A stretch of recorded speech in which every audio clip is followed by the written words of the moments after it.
हामीलाई कसैले गनेको छैन, हामी मधेसी भनेर हामीलाई कसैले गनेको छैन, हामीलाई कतै इन्भल्भ गरेको छैन। यो चाहिँ किन भइरहेछ यो म सोध्न चाहन्छु सबसँग कि हामीलाई छुट्याउने हो के गर्ने हो हामीलाई, यो कुरा चाहिँ भनिदिनु पर्यो। त्यस्तो किन महसुस भयो, कहाँबाट तपाईँले त्यस्तो महसुस भयो? किनभने सुशीला कार्कीज्यू आदरणीय उहाँ सब ठाउँ गएर भेट्नुभयो तर केएमसी आउनु भएन। कि हामी गोली खाएनौँ कि हामी देखाप्टी गऱ्यौँ त्यहाँ, खोइ के हो। तपाईँहरूसँग सरकारबाट कोही आउनु भएन? कोही आएको छैन।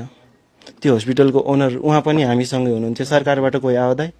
सरकारदेखि कोही आएन। सरकारबाट हामीलाई त्यही हस्पिटलको ओनरले मात्र हामीलाई फुलको गुच्चा दिनुभयो। बुके दिनुभयो, सम्मान गर्नुभयो, त्यति मात्र हो। र भन्नुभयो कि तपाईँहरूलाई यहाँको 1 रुपियाँ पनि तिर्नु पर्दैन, तिरेको पैसा चाहिँ रिटर्न हुन्छ, उहाँ यति यति भन्नुभयो। त्यसपछि हामीलाई कोही भेट्न आएको छैन। सरकारबाट अहिलेको कुनै पनि व्यक्ति तपाईँहरूको सम्पर्कमा हुनुहुन्न? छैन।